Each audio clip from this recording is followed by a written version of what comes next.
This is Eric Bruns here from Seattle. And Philip Benjamin, also from Seattle. So we're here in the offices of the University of Washington Wraparound Evaluation and Research Team. So I am the director, as some of you folks know, of the University of Washington Wraparound Evaluation and Research Team, affectionately referred to as UW-WERT. And I'm also the co-director with Janet Walker at Portland State University of the National Wraparound Initiative. And UW-WERT is proud to be the accountability wing of the National Wraparound Implementation Center at the University of Maryland, Baltimore, where our wonderful host Tiara is located there. And as many of you know, the National Wraparound Implementation Center provides training and technical assistance to over a dozen states nationally. UW-WERT, as the accountability wing of NWIC and as one of the founders of the National Wraparound Initiative, along with Portland State way back when in the early aughts, our mission is to conduct research, evaluation, and to provide support to the field for care coordination for youth with serious emotional and behavioral needs using a high-fidelity wraparound process.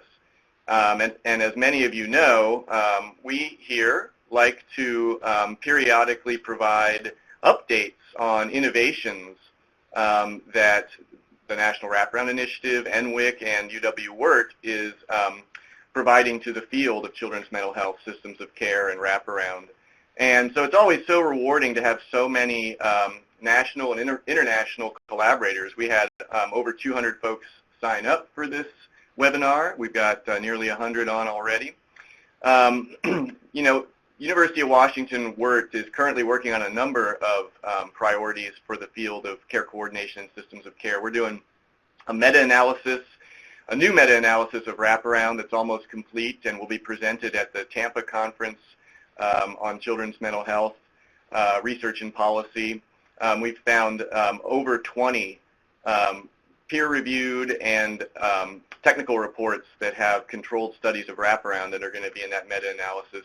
We're working on a new online information system for our fidelity tools, the Wraparound Fidelity Assessment System tools, which we'll be talking about today.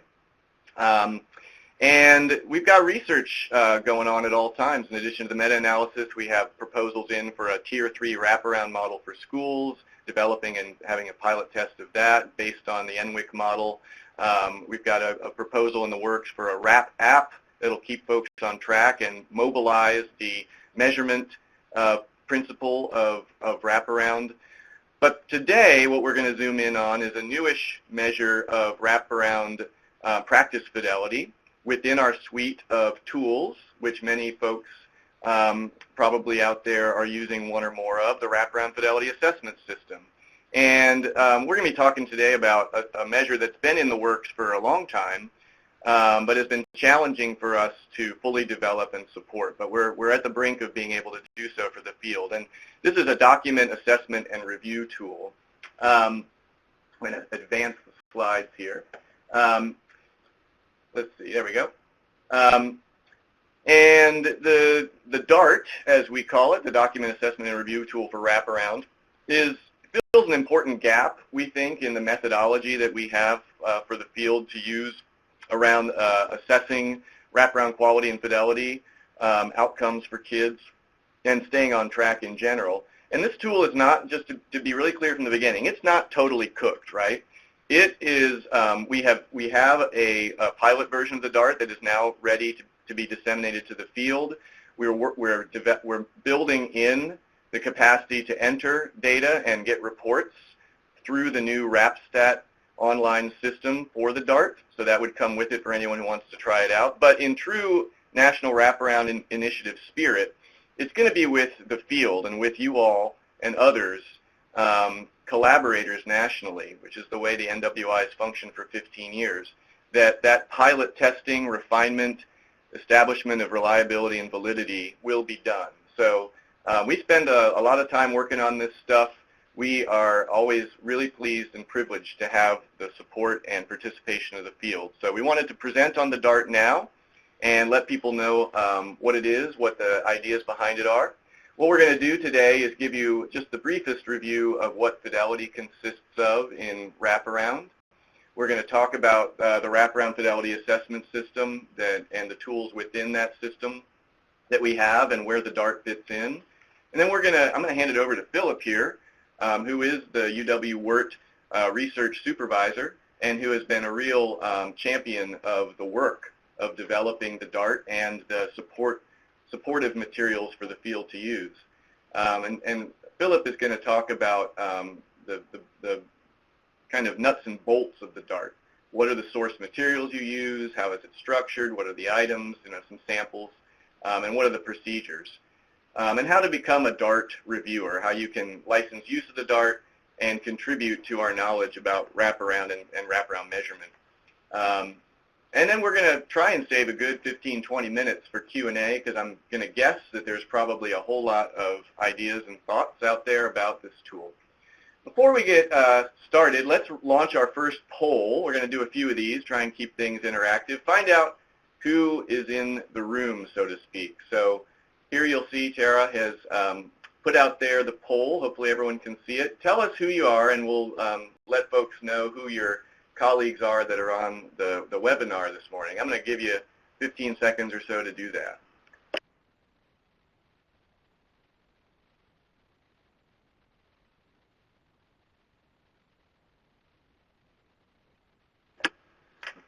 All right, so folks are filling it out. Looks like we've got a good half of everybody has filled it out now. Try and keep you all awake. I know multitasking is always a popular activity during webinars, but we're going to make you do a little work during this. We got 3 or 4 polls. So let's see who we've got in the room. Looks like we've got, I'll just comment as I see the stuff populate here while we leave it open for another few seconds. Looks like we've got a good quarter of the room are evaluators or QI specialists. We got about a fifth of the room, 20% are supervisors. We've got 8 executive leaders. We've got a whole lot of others. System of care coordinator, county wraparound monitor, certified coach. So we got a whole bunch of different folks in the room. We've got 6 technical assistance providers or trainers, it looks like, and yeah. So thank you very much for letting us know. We kind of keep this information for our own use. So Tiara, I think we have one more poll, and we'll just find out what kind of organizations are in the room. And again, we'll hold on to this and put this out into the web, the world of the internet. All of this will kind of help people know who is attending these events. So we got a lot of private providers. We've got a lot of state folks or state or local mental health agency folks. And we got a whole lot of other folks. Community research facility, got Office of Behavioral Health folks, university folks. Yeah, I guess we should have realized we needed to put university on there. Maybe that's a good half of these folks. Managed care, good. Looks like the majority, or not the majority, but a plurality of attendees are representatives of state, territory, tribal, or local mental health agencies. And then a whole lot of, and then folks from universities, nonprofits, and so forth, and a good number of providers too is the majority. All right, well, thank you for doing that. We're up to 100 participants here. We're going to, looks like we got poll results from about half of you all, so we're going to ask even more interesting poll questions shortly, so please be ready to chime in. Okay, so let's go back to the presentation here. So let's talk a little bit about the foundations of this. You can go to the, oh, I got to advance it. What does it mean to assess fidelity and wraparound big picture, and how does the DART fit in? So just real quick, you know, I think most of the folks in the room know this by now. We've really been promoting the idea that we've got to stay on track, define what represents quality or fidelity. And the fact of the matter is that we've really been moving away from a sole emphasis on practice fidelity and making sure that there's at least equal weight given to the hospitableness of organizations and systems and developing measures of system and organizational capacity to implement wraparound. But in the end, what we're also really continue to be interested in and find very important is the extent to which any treatment or intervention is delivered as intended based on its theory of change and mechanisms of effect. So what does that mean for wraparound at a practice level? It means that we are adhering to the 10 principles of wraparound, which were kind of always with us since the beginnings in the 80s or even before of wraparound, but were kind of codified and solidified in the late 90s, early aughts. More recently, we have defined the activities of wraparound and within 4 phases, and they've been remarkably resilient over the years. They've really continued to be the backbone of practice. More recently, the National Wraparound Implementation Center also has defined the way in which it conducts its training and coaching by 5 essential elements of wraparound, which really gets into what are the skills that staff need to adhere to. And we've been incorporating those into our fidelity measures as well. These include being based on strengths, being based on needs, being driven by families, being team-based or driven by, implemented by an effective team, and finally directed by data and outcomes. 5 essential elements of skillful wraparound practice that we train and coach on at NWIC. So folks know the principles of wraparound pretty well, I would guess. At this point, we're not going to belabor the point, but there's tons of documents on the NWI website that will help you get information on those if you are a newcomer to wraparound care coordination. Similarly, the 4 phases of wraparound: engagement and team preparation, initial plan development, implementation, and transition. And so in our fidelity tools, we try to organize the materials, the review of practice, whatever it may be, by the phases of wraparound and the core activities, but also with the idea that within each phase of wraparound, those 5 essential elements, being strength-based, team-based, outcome-based, cut across each one of those 4 phases of wraparound. And that's the way our fidelity tools at this point are organized, is to assess what happens in the 4 phases as well as whether those core elements of quality, those key elements of quality are happening. And so at this juncture, I think a lot of you know, we've got the Wraparound Fidelity Index, which is a report from caregivers, team members, youth, and care coordinators. We have an observation tool that we like to call TOM, the Team Observation Measure. And we have a number of, like I said, an increasingly sophisticated program and system assessments that we do, especially within NWIC, to coach not just at a practice level, but also to coach organizational leaders and system state leaders to build the fiscal and policy context to be more hospitable.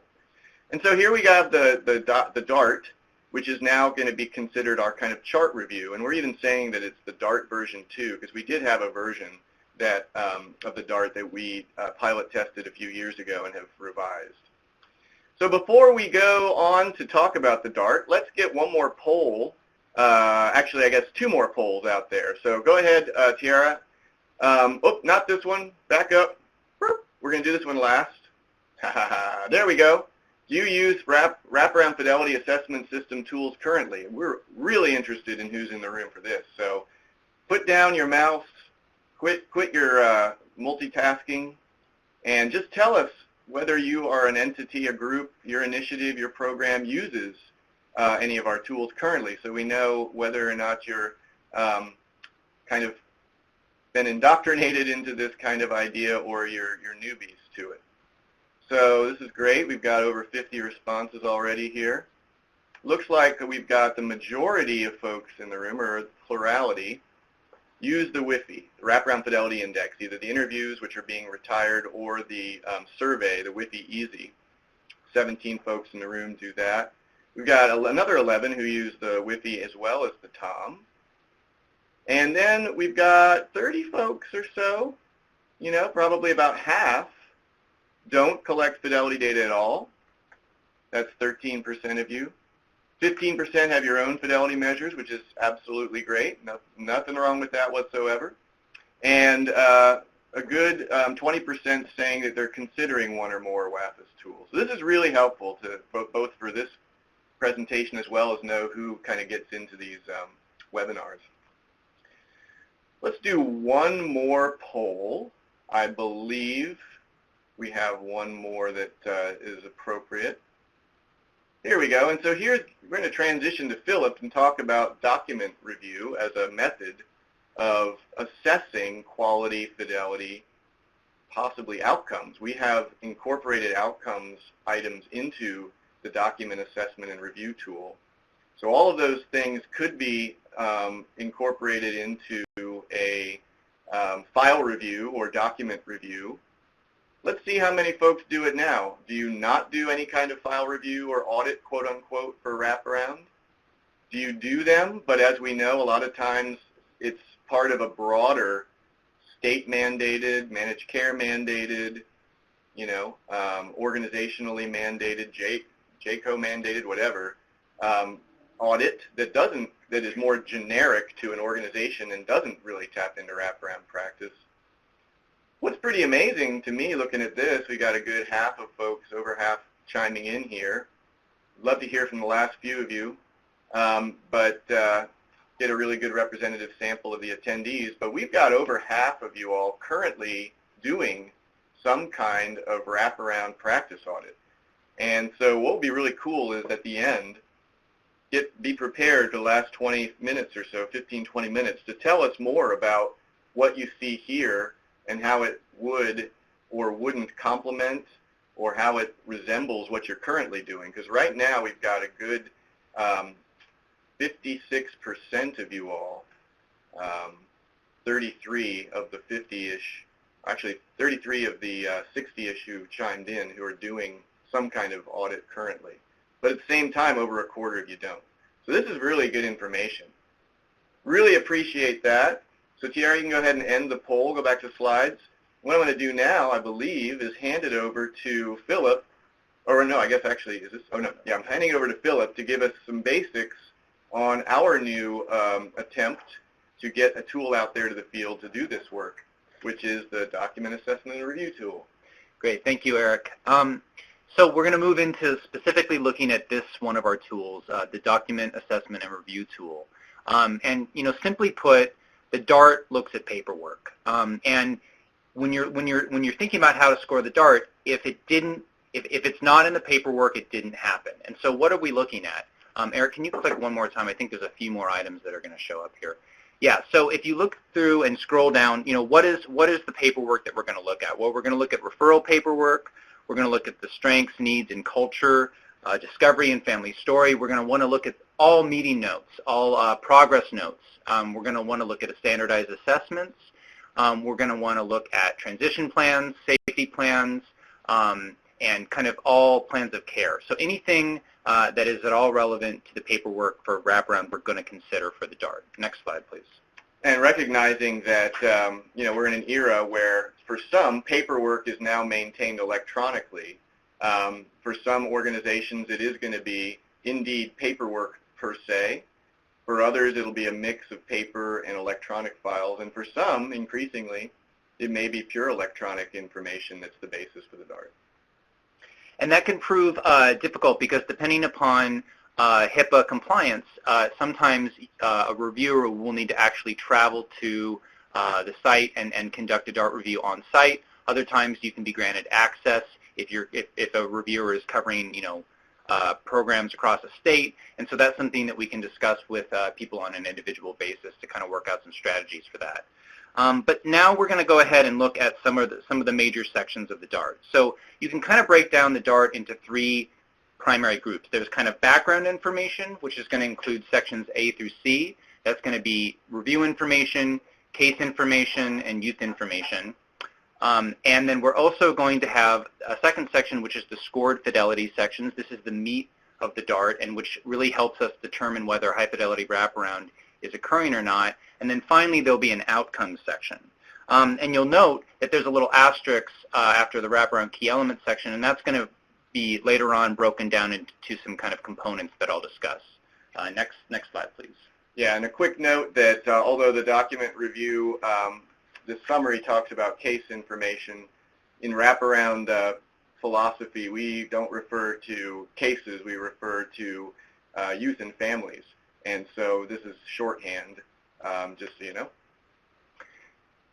So this is going to be that first section of the DART, the background information section. And this is what we ask people to complete for any of the paperwork that you're going to consider. And you may end up stopping after this section because it's going to collect information on what the review date is. We're going to look at some pretty key youth information, diagnoses, et cetera, at time of enrollment, where's the youth living, and then there's this section C where we're going to start to look at a little bit more of the detailed information such as enrollment date, referral date, et cetera. But this next slide is going to pinpoint 3 really key items here that are going to determine whether or not we're going to want to proceed and do a full DART review or not.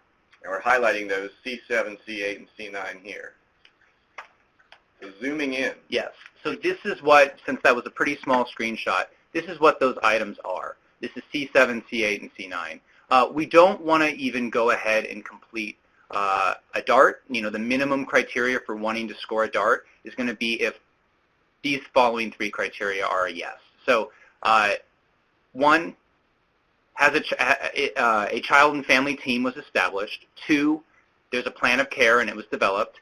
And then finally, the team has met more than 2 times. If this hasn't occurred, we're not really looking at wraparound, and we don't want to go ahead and spend the time and the energy to complete a DART. Yeah, you're going to have just too many NAs because the information that you need to evaluate whether the wraparound that's being conducted is of high quality and adherent, the information is likely to be absent at that time. And sometimes this is because the team is still in its kind of, is still forming, but other times it's because in the end, sometimes wraparound is in name only. And for some teams or maybe entire programs, it turns out that teams, plans, and consistent meeting isn't happening. So doing a DART across a whole bunch of organizations, you might wind up with this either being, well, this particular record is not ready for a DART, but in other contexts it may be this young person, this family actually is not enrolled in something that resembles wraparound.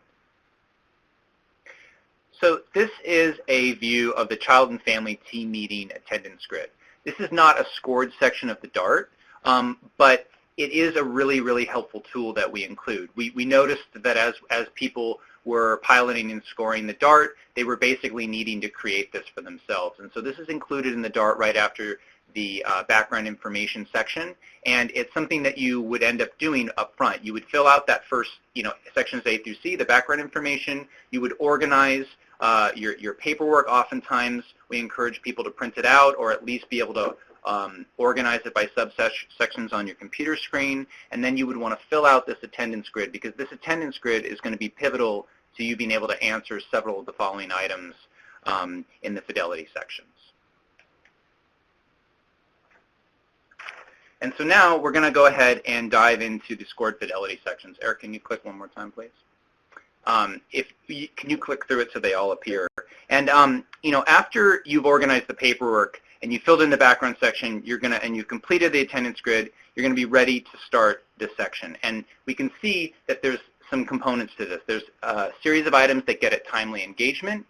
Is the youth and caregiver being contacted in the time increments that is necessary to engage them adequately? There's several key elements, which right here we break down into meeting attendance driven by strengths and families based on priority needs, use of natural and community supports, and outcome-based process. And then we also look at safety planning, crisis response, transition planning, and then finally outcomes. Before we get into looking at these sections and actually what the DART itself looks like, just want to point out that reviewers score whether or not each item on the tool was used in evidence on a scale of either 0 to 2 or yes, no, depending upon the item and the question. And then there's also oftentimes a not applicable or missing option. Sometimes you would put missing down if there's just an entire section of the paperwork that's not available, as well as for not applicable, let's say a certain type of professional or support just isn't even involved in the team, and so you can't really answer that question. Next slide. So right now we're going to look at this first section D, which is timely engagement. Eric, can you click one more time? We're going to zoom in here on a couple items. So when we look at this, we're going to go ahead and look at these first two items here, D1 and D2. And we can see that more or less this chart is organized across a series of things. There's the event, which for D1, the event is first contact with family following referral or care coordination assignment, right? And then we see the data source. We kind of oftentimes will hint based on our experience of where you would likely find that. And then we see the standard, which is a summarized explanation of what the manual would say in much greater detail. And then it would be up to the reviewer to go ahead and fill in those dates and the performance of days and then go ahead and provide a rating. So in this instance, it would be a yes or no if this standard was met, or a miss if there wasn't enough information to be able to answer this. And we can see the same thing, again, for first face-to-face contact between care coordinator, youth, and family. And we see that both of these items, they have to happen within very, very few days of referral. Otherwise, it's unlikely that this youth and caregiver will be engaged.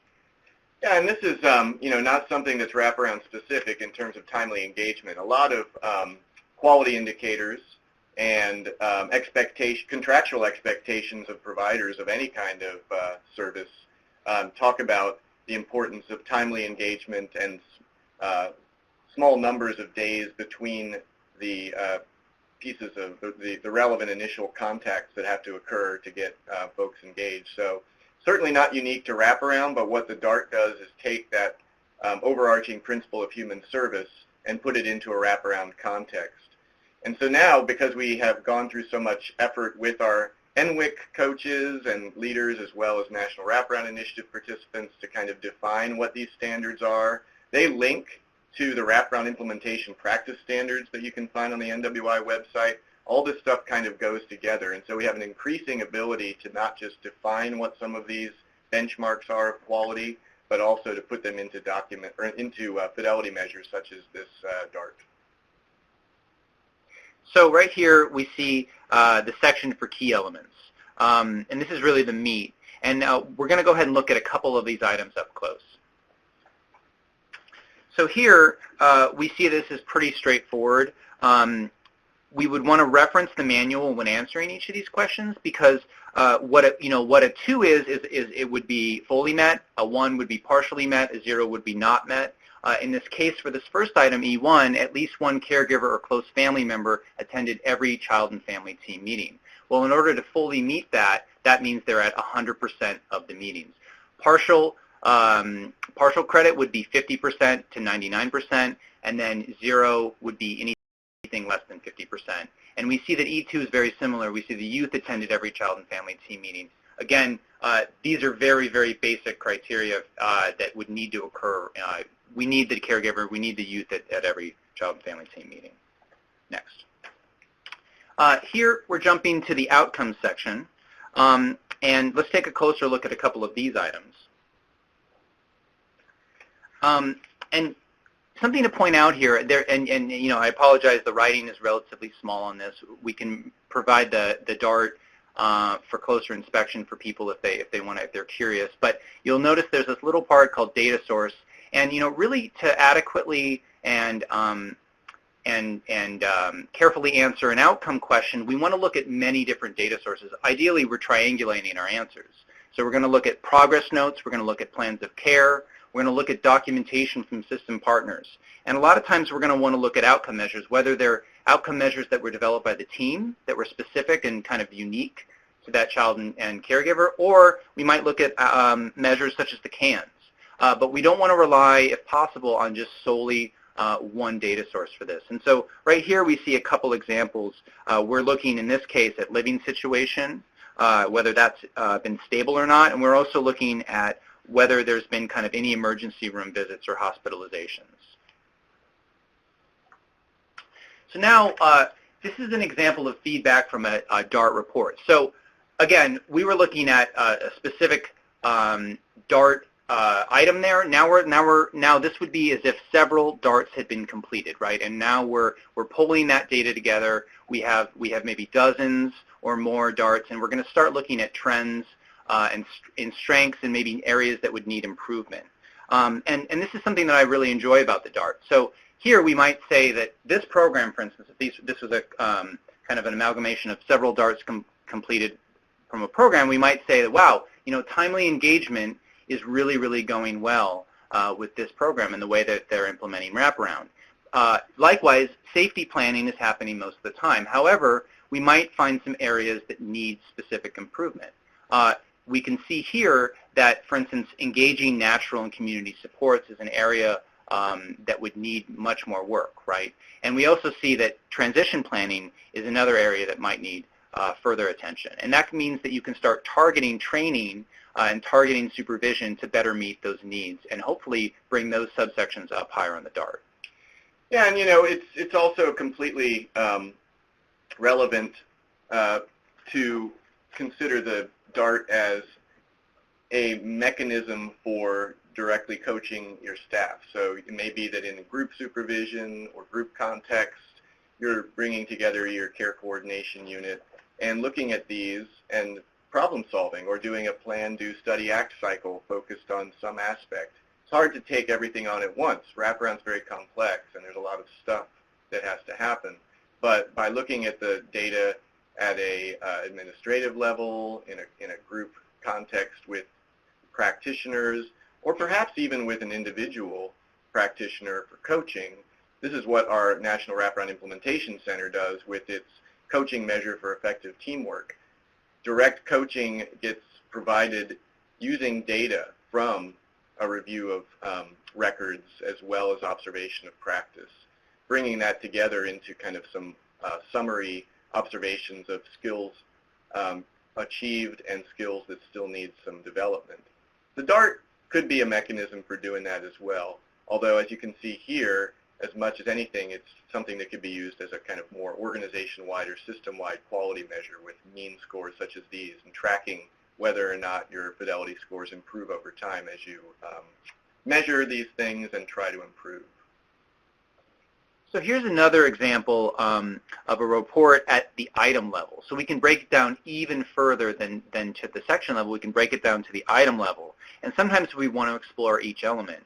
And that might, again, lead us to identify some areas of strength and some other areas that we could work on and target specifically. So here, again, we see that, E6, at least one natural support, e.g. extended family, friends, community supports, for the family attended every child and family team meeting. Well, that is a particularly low scoring area. And so this would be another example of a way that we could really focus on that with that program and help supervisors target that and develop strategies, as Eric said, how can we begin to start engaging natural supports more? Here, we're looking at some individual items for the outcome section. And again, this is an opportunity to really drill down and look at where's Wraparound really helping the most. And also, sometimes when we look at the missing column and the not applicable column, but particularly the missing column, are there entire outcomes that are largely not being collected, that are not being captured in the paperwork? And this is a really important point to make, because we really need to document the effectiveness of Wraparound with respect to outcomes. And so we see here and this is all based off of actual reports, for items like I-5, since entering Wraparound, the youth has regularly attended school and has been or has been employed. We see that almost half of the DARTs had missing information for this, right? So we would want to specifically say, how can we start to make sure that we're capturing this so that we can determine whether Wraparound is effectively helping keep kids in school or seeking employment. Yeah, and part of the reason that we included the outcomes section in the DART is that, sadly, we have found over the decade plus of developing and disseminating fidelity measures that we have found a lot of organizations and initiatives that have been able to speak volumes about what they've learned about their Wraparound fidelity and how it's gone up over time or how it compares to our national mean that we collect. But then they can't speak to outcomes competently. And so we have learned the hard way that if we're going to promote fidelity of practice and put measures out there that assess fidelity of practice, we've got to incorporate satisfaction and outcomes items as well, so that so that there's some method for organizations to capture it within the measure that they're using for fidelity. So now we're going to shift a little bit, and we're going to talk about qualifications for use. Ideally, who a reviewer should be. Right off the bat, ideally, this is not somebody who works directly and is involved with families who the records are being reviewed. Obviously, that makes sense. We don't want biases. We don't want them to have, anything in the game here. We want people to be as objective as possible. We don't, again, want people to personally know or supervise the care coordinators. A lot of times when that happens, somebody will say, well, it's not in the paperwork, but I know it happened, right? Again, with respect to the DART, if it's not in the paperwork, it didn't happen, or it's a miss or not applicable. But we can't be scoring DARTs based on assumptions about what probably happened or not. It's one of the reasons why I really like the DART. It's a little bit more objective in that sense. We also have to have adequate knowledge of local service delivery system, the wraparound process, and the DART user manual. Something that I really stress when we specifically are training people is we really need people to have a basic level of understanding of the wraparound process, and then we also really need people to actually use the manual when scoring. Eric, in a little bit, is going to talk about inter-rater reliability. It's one of the only ways that we can prevent drift from occurring and make sure that one reviewer will actually score the same wraparound documentation the same way that another would. And then finally, it just takes practice. The more you practice the DART, the better you get, the faster you are. So the current training protocol, you can click one more time to get 5 items up here. Yeah, so this is the current training protocol. First of all, we kind of do an overview of the wraparound process. We actually have a PowerPoint that we share with people, but it's important, particularly if you aren't somebody who's been able to attend one of the intro to wraparound trainings at a minimum, you'd want to at least become familiar with these basic principles, key elements, and phases. We would then have an overview of the DART, which is as well in our PowerPoint, and that kind of gets at the purpose and the structure, the general administration and the procedures contained in the manual, individual DART items and scoring rules. Then currently what we do is we move into practicing on a local case. So what would happen is you'd actually share a redacted copy of a real wraparound youth and families paperwork, and we would actually go ahead and kind of score those. I would score one on our side, and whoever is being trained would score one on their side, and then we would compare at an item-by-item basis that, and we would kind of talk through our answers. And then we would ask you to go ahead, and if there's anyone else who's going to be doing reviews, to kind of go ahead and do some double scoring with each other. And then kind of on an ongoing basis, periodic group and supervisor reviews. So kind of randomly selecting cases, making sure that that we're accurately scoring, and particularly going back to item number 4, double scoring, so that we make sure that we have good inter-rater reliability. Yeah, we find that a lot of times people will use our tools or any tools without necessarily having the manual well understood and integrated into their scoring processes. So practicing and forcing folks to do that so that there is consistent and reliable scoring is key. Something that we're in the process of developing right now, and that should be ready to go here in just a matter of a month or two, is our ambitious target, is that we're going to allow future reviewers to actually score 1, 2, or even 3 gold standard sample cases. And we'll kind of create a system for doing this. This will be something that occurs in between steps 2 and 3. So before you would score a real case, a real wraparound set of paperwork from your program or your state, we would have you go ahead and practice on paperwork and compare your answers to kind of our gold standard answers on one of these training cases. And we would ask that you would be achieving a pretty high level of inter-rater reliability, and because we'll have 2 or 3 examples of that, you'd have a shot, if you didn't get it the first time, to work on that again. And you'd be able to compare your answers to these gold standard ratings that would be supplied by NWIC. Yeah, we know we're not going to get people to perfect reliability, but our job is to try and provide get into a sweet spot of providing enough support that people can get good enough at this that you can hang your hat on your results. And then finally, what's the time commitment? Well, up front, it's a big ask. It takes a while to get familiar with the DART. It also takes a while to get familiar with the paperwork of a particular organization, of a particular program, of a, whether is it statewide or is each program within your state or your system have different forms of paperwork.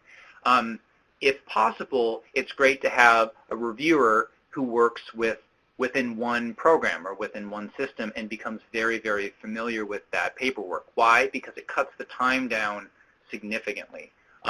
When I'm scoring a DART from scratch and I'm not familiar with the paperwork and the way it's organized and where these different items' answers are going to be located, it can take me several hours to do that. Mostly it's just organizing everything up front. However, we found that if someone becomes pretty familiar with their own paperwork, that it can get cut down to around an hour or less when somebody can really focus in and do it in an efficient manner. All right, well, we're getting near the end here, and we're going to open up the floor to questions. Feel free to start entering questions in the chat box so we can start hitting them in a few minutes here. Just the couple last points to make. Just like all of our fidelity measures, we have got, we recognize that this is an investment of time and effort. And so a wraparound initiative of, 500 or even 100 young people, or even 50 for that matter, we know you're not going to be able to do DARTs on all of them. And so we want to make sure we're encouraging folks with all of our fidelity tools, DART included, to pull stratified random samples of a reasonable number of youth and families for which you would do this. The important thing is that it's representative of your initiative overall. Our new WrapStat data management system, which will be released in September 2020, and that any user of our Wraparound Fidelity Assessment System tools will have access to, will allow for that kind of sampling to be done. But regardless of whether you use WrapStat or not, it's important to recognize that a stratified random sample, is something that you're pulling before you do any kind of fidelity assessment. So that'll be built into the procedures. Another thing that will be built in, as Philip was saying, is that we'd like to think that folks will take this seriously enough to have a little bit of inter-rater reliability testing locally. So double score, 2 different reviewers of a certain percent of the youth and families that you pull, just to see what kind of reliability you're achieving, and also as a way of developing the skills of those who are going to do this. Working in pairs to do it can be a real great way to refine your skills and your reliability of a measure like the DART. One thing that I would point out is that reliability is going to be affected by a lot of things. Obviously, like Philip was saying, the degree to which the reviewer has been fully engaged in training and supervision around doing this and using the manual is going to be key. But we've learned the hard way that it also can depend on the way in which records are kept in your initiative. So we've conducted some inter-rater reliability tests, and we got really good, relatively good, strong inter-class correlations, which is a measure of reliability. We were able to achieve excellent reliability across the full DART, so all 48 items combined. The mean inter-rater reliability for 20 pairs of raters was 0.74, which is quite good. But that said, we have seen some areas in which the scores were lower. And one thing I would say is that we found that this was probably relatively high for this group because the group that we were working with, for the 2 groups we were working with, had really well organized paper files that were kept in a very consistent fashion in their records. For other groups that we've worked with that have a combination of electronic and multiple files all over the place, the inter-rater reliability that was achieved was much lower. So this is kind of under ideal circumstances, and that's something that's worth pointing out, is that it'll be harder in some contexts to do this reliably than others. So just finishing up, if you're interested in licensing the DART, I'm not going to go over all of this. This PowerPoint is available. Tiara, people have the ability to actually download this deck right now, right? Is that correct? Tiara, are you there? Yes. In the files box below the public chat, they can download a PDF copy. Yeah, so if you are interested, this will be on the National Wraparound Initiative website. It'll be on the WERT website, but you can also just download this thing right now, and there's the link. It's a long link. But you would be able to find it also easily by just Googling WERT, and you'll see a portal for the licensing any of our tools. So that's just to let you know. And being real honest and straightforward, this is something that is going to require license fees like all of our tools do. We've got a staff of 5 people working on these tools, refining them, keeping the data system working, server fees, and so forth. We try to keep this minimal, and we waive fees or reduce them for anyone who's got a means issue. So, all you got to do is ask about that. But we do have fees for our tools, and you'll see that on the license page of our website. Or you can download this and see the details. I'm not going to get into it. If you have any questions about licensing, that information is there. And you can always email us with questions about any of our tools at rapeval@uw.edu. So we have one last poll, and then we'll get into the Q&A, and we got a good 15 minutes for that. So last poll, we're just really interested among 100 people who attended this, a nice round number. What do you think about your interest in this tool? Because if we find out that nobody thinks this is a good idea, or everybody's already got a method of using some sort of audit tool, we're just gonna, we'll just say, okay, DART's not something we're going to focus on. What I'm seeing here is pretty good interest. So we know there's only 3 or 4 licensed users of the DART now. So the fact that I'm seeing 14 people who are interested, as well as another 16 who might want to be interested but need to learn more, means that maybe we are tapping into something that's useful and needed here, which is reinforcing. Thank you very much. I totally understand where people might be around possibly, but concerned about the workload and effort, and we agree. This is not something that is without a need for investment of pretty significant time. Again, we're not going to let the license fees get in the way of anyone using this if they really want to and have no means. So it shouldn't be something that has to do with license fees being a barrier, but the time and effort is significant, and that is something that your initiative will have to, find a way to make time and effort for. So this is really useful, and again, reinforcing. So thank you very much for that feedback. And since there are a good number of folks interested, let's hear and see what the questions are. I'm seeing a few already, and Tiara is helpfully dropping the ones that are clear questions for us into the presenter chat. So let's take them one at a time. First one I'm seeing here is, and here's our Q&A and our website and email, what fidelity scores are considered strong? So what a great question. With our other tools, it is only with engagement with the field that we've been able to come up with any kind of benchmarks or thresholds for quote-unquote high fidelity.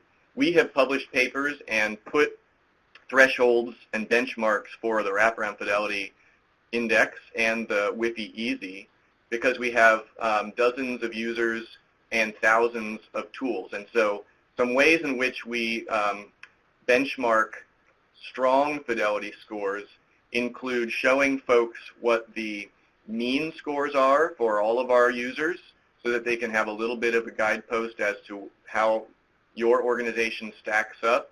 But even better is when we get enough research and data out there whereby we can see which organizations that have strong outcomes. So they're maintaining 90% of their kids in community settings. They're transitioning 60, 70+% of their kids out of wraparound successfully. What are their fidelity scores?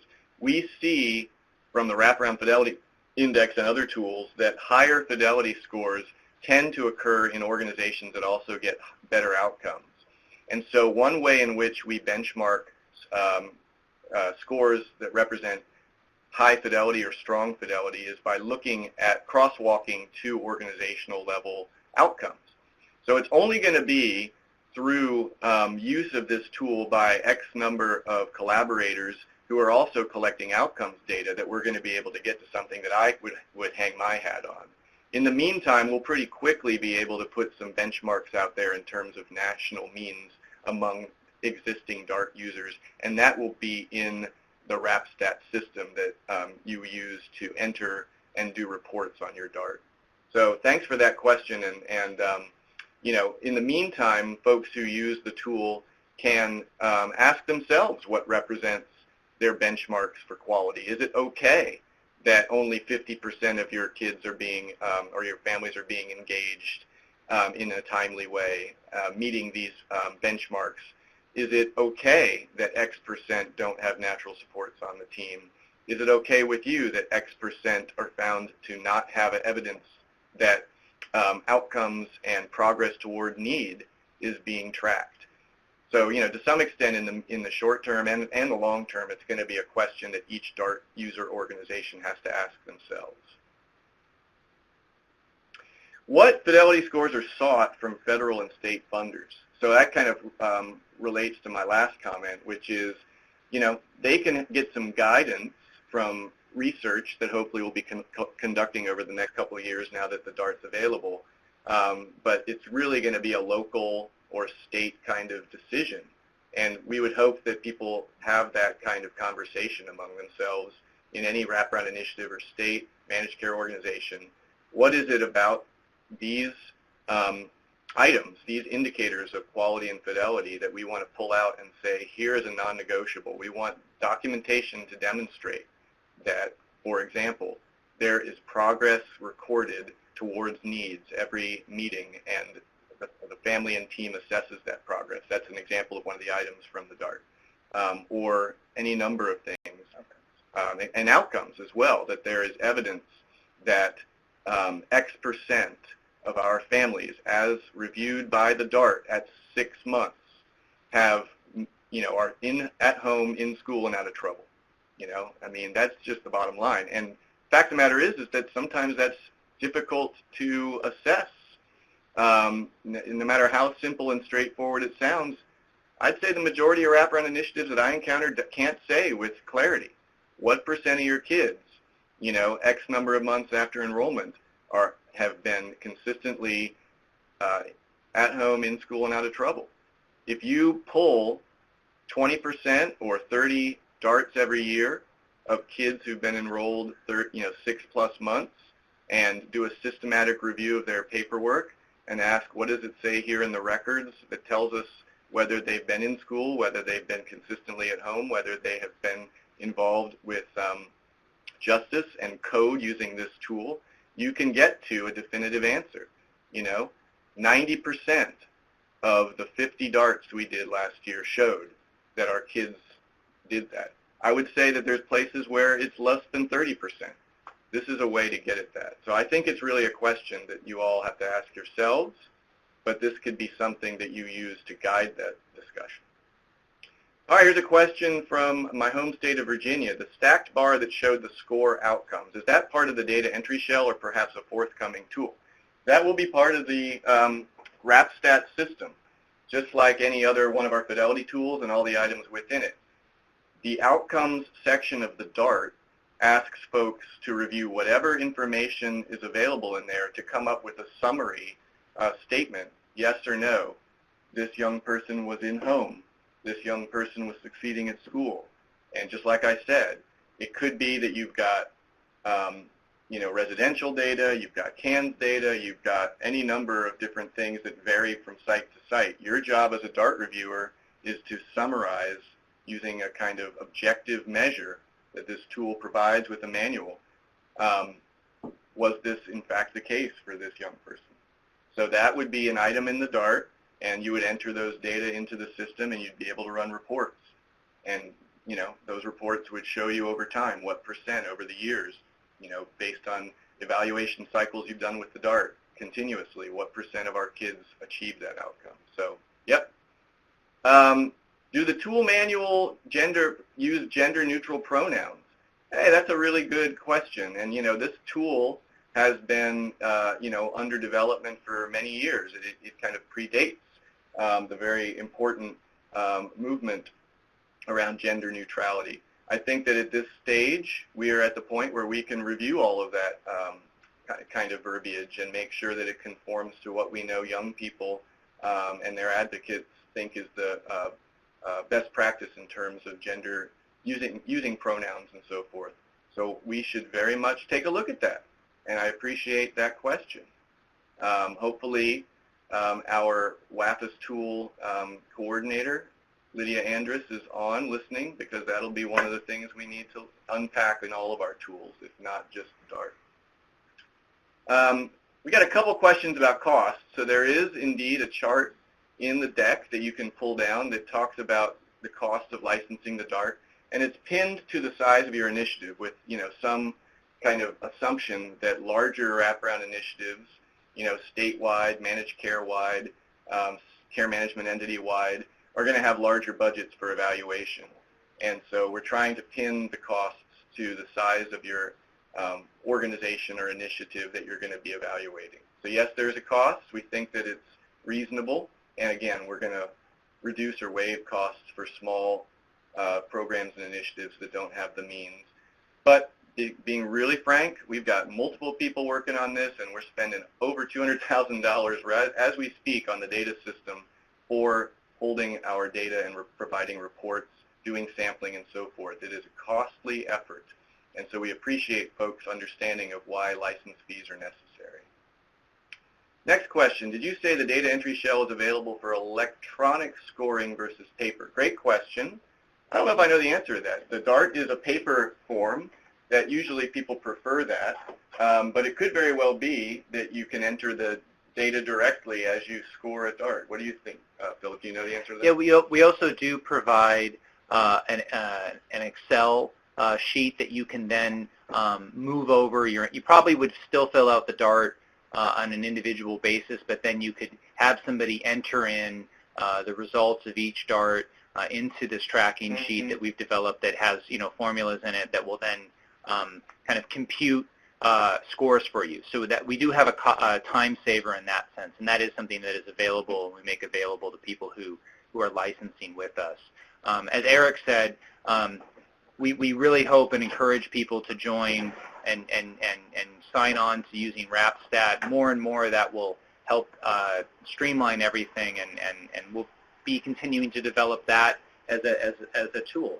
And we really want as many of our features to be housed within that as possible. Yeah, so multiple options. You can use paper and have yourself or somebody else that's on your evaluation team enter those data into WrapStat. I would imagine that it's also very possible for you, if you got a good laptop or tablet, to have WrapStat open and enter directly, because in the end, WrapStat, in some way, shape, or form, you got to enter the data on an individual KID level for any of our tools, and so it could be done directly into WrapStat, or you could use the Excel file and upload those data. I don't see any other questions. Last chance. Probably is the first webinar we've ever done where we were actually done on time. Thanks to everybody for participating. It was great to see we crossed the 100 participant threshold, and thank you for filling out the polls along the way.